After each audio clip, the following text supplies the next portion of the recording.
दुनिया का पहला इंसान कौन था या दुनिया में इंसानियत की शुरुआत कैसे हुई, सदियों से लोगों में इस विषय पर मतभेद रहा है। असल मतभेद शुरू होता है डार्विन द्वारा पेश किया गया थियरी ऑफ इवोल्यूशन के बाद। उससे पहले लोग अपने अपने धार्मिक मान्यताओं के आधार पर बिलीव रखते थे। इस तरह इस विषय पर दुनिया की पूरी आबादी इन दो मतों में बटा हुआ है, पहला धार्मिक मान्यताएं और दूसरा वैज्ञानिक मान्यताएं।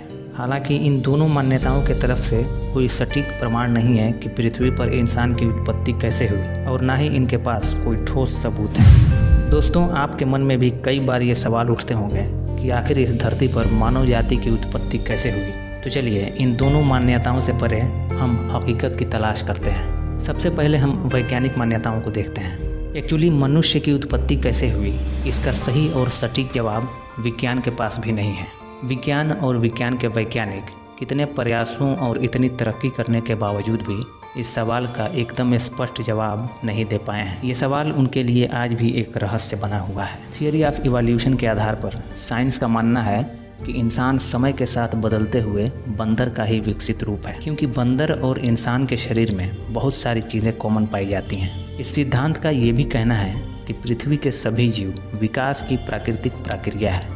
इसका मतलब पृथ्वी के छोटे जीव धीरे धीरे विकसित होकर ही मनुष्य बने। इंसान बंदर से इंसान बनने तक बहुत सारी अवस्थाओं से गुजरा है। इस बीच बंदर के शरीर में अनगिनत बदलाव आए हैं। इस तरह डार्विन के सिद्धांत के अनुसार बंदर से इवोल्यूशन करके इंसान बना है, जबकि इस सिद्धांत की वास्तविकता ये है कि सिवाय एक रोचक कहानी के हकीकत से कोई वास्ता नहीं है। ये कहानी केवल रोचक और यूनिक होने के कारण चर्चित हुई है, वरना ऐसी बकवास सिद्धांत की साइंस में कोई जगह ही नहीं थी। क्योंकि अगर इंसान बंदर से इवोल्यूट हुआ है तो पृथ्वी पर करोड़ों प्रजातियां हैं, जिनमें से एक भी प्रजाति इंसान की सोच के करीब भी नहीं पहुंच पाया। मनुष्य का गर्भकाल 270 दिन और बंदर का 170 दिन पिछले हजारों सालों से चलता आ रहा है, जो वहीं तक सीमित क्यों रह गया। इसके अलावा भी विज्ञान के वैज्ञानिक ही इस सिद्धांत पर सैकड़ों सवाल खड़ा करते हैं, लेकिन विज्ञान के पास मानव उत्पत्ति की कोई सटीक प्रमाण न होने के कारण आज भी ये सिद्धांत विज्ञान की इस श्रेणी में बना हुआ है। चलिए अब एक नज़र धार्मिक मान्यताओं को देखते हैं।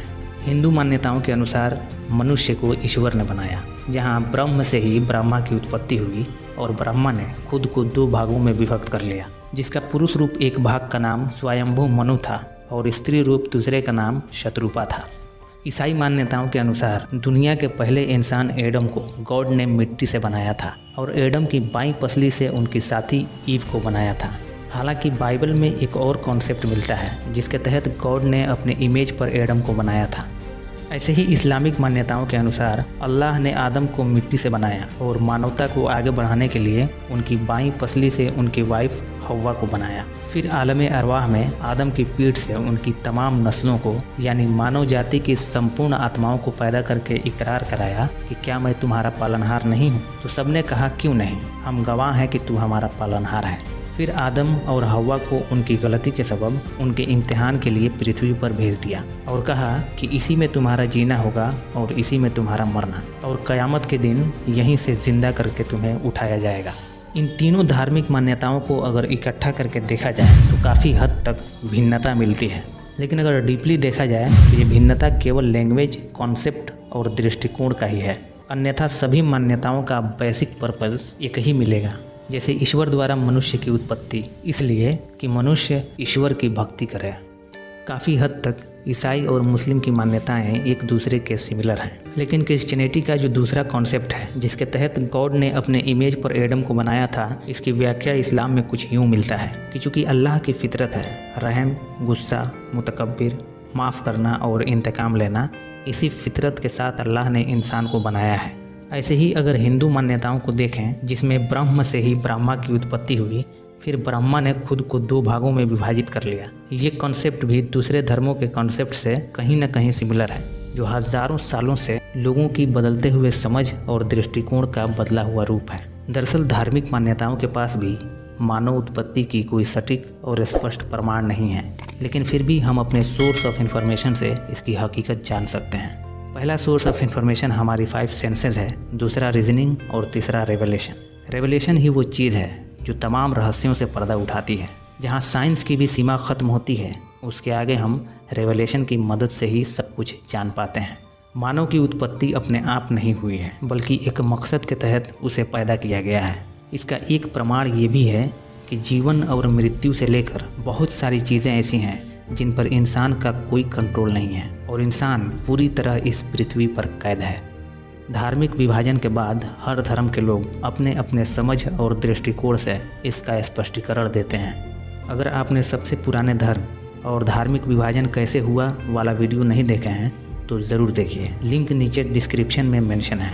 जैसा कि इंसान एक मकसद के लिए पैदा किया गया है और इंसान के पहले जोड़े को उनकी गलती के सबब पृथ्वी को उनके लिए अनुकूलित बनाकर एक मुद्दत के लिए इस पर भेज दिया गया। इस कॉन्सेप्ट को थियरी ऑफ इवोल्यूशन के बाद साइंस भी एक्सेप्ट करती है। अमेरिका के great scientist doctor Ellis Silver अपनी book humans are not from Earth में इसकी पूरी व्याख्या करते हैं। इस थियरी पर हम अगली वीडियो में चर्चा करेंगे कि किस तरह थियरी ऑफ इवोल्यूशन गलत है और कैसे मानव इस पृथ्वी का प्राणी नहीं है और हमारा असल होम प्लेनेट कहाँ है और किस तरह वहाँ की ज़िंदगी यहाँ से बेहतर है। तो आज के लिए बस इतना ही। ऐसे ही हकीकत और रोचक जानकारी पाने के लिए चैनल को सब्सक्राइब करिए और बेल आइकन को ज़रूर दबाइए। तो हम फिर मिलते हैं अगली वीडियो में, तब तक के लिए हमें इजाज़त दीजिए। शुक्रिया।